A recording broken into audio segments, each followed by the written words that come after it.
खुदोल सालोरेना फंगलिबसी अखोगी नुंगी अकायरपासिनी हाइरिबा नुंगी अकायरपासे अदुकी मतिक ममली यामी मदुते अखोइना कायदोंगोदसु लामा फंगलुदबा अमसुं खल्लुदबा कया अखोगी नुंगदा मपुमार खंगहनबिरे अमसुं फंगहनबिरे मियोबना मागी महौसा की थाक असुं मसुं मांखलकपगा लोइना नुंगी अकायरपoi mai si sabi hingalai अमसुं अल्लाह वाला वली औलिया सिंगी नुंगी अकायरपते तसेंगना अल्लाह की mai kai di phungdokpiraba divine inspiration ase oi हाइरिबा नुंगी अकायरपा से इल्हाम divine inspiration asigi thak phawa yawraknaba aikoina changchenba chang napse lawamada gi masaga phafata gi sab laklaba amsung basi hu section ni yengsilaklaba takak asida masagi nungda mieng leisilapa asida aikoina khangdaba yadaba pangthokpada yamna mamaliyamba takak ahum khak Abbas bin Abdul Matrib yatuna thambirami madudi ahanbada tazil hebida athuba ayang karigumba afaba fire pama amsung afaba thabak ama amsung afaba wakhalo lama mangda ta aduna leire tangai fadre natraga tawbada khodi kanaga dawre madu waragadi ekona thindaroi dabani hariba thabak ase thindadana tawgadabani natraga di matam madu hendo kharabadi afaba gi mahuta fatabana mahsin khiba yai ani swada singthadaba takhir aikoi mi wigi mafamda uchchaning ba takabur napal yamna legeli masi hantana amsung hena leiba yai mi khudimakta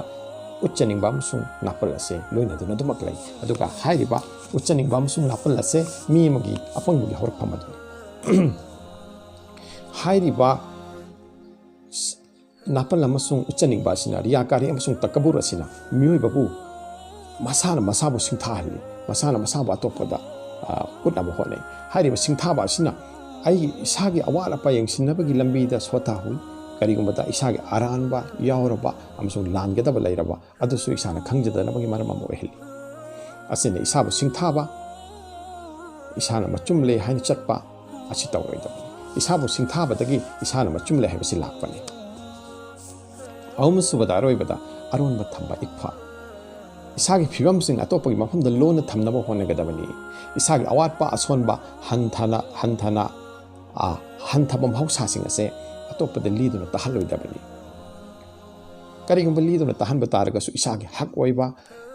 isagi lamtak lamjingba ngamba aigi sheksing aigi thakhanbasing ojaguru amadi thajaba yaba miyo sing khakta liduna tahangedabani natrabade makhoi faisla makhoi gi ware makhoi gi popta gaduna ai khoi lana lamjing abgi maram amasu oibi yai mangi matangda katang haijaningi tasengna makanagumana mang liduna tahanne amsu madu phol atopata ki tai masina maram oiraga kanagumba aikoina atiksadaba mi gi mafamda mang lirurabadi mahakna aranba madu gi mangi phol hairakpa ya natragana laptak lamjing lakpa ya masina aikoi punsida aikoi khongpham hongnabagi maram amasu wahibi ya tasengna achauchauba literature saitia wari wataida mangi matangda sagat pamsung mangna maram oiraga punsida mang takhinabagi maram oikiba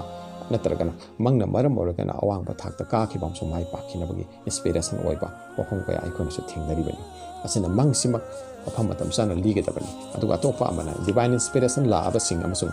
Nafs-E-Mulhima gi thak yawarba singdi mang afaba maru sang oigali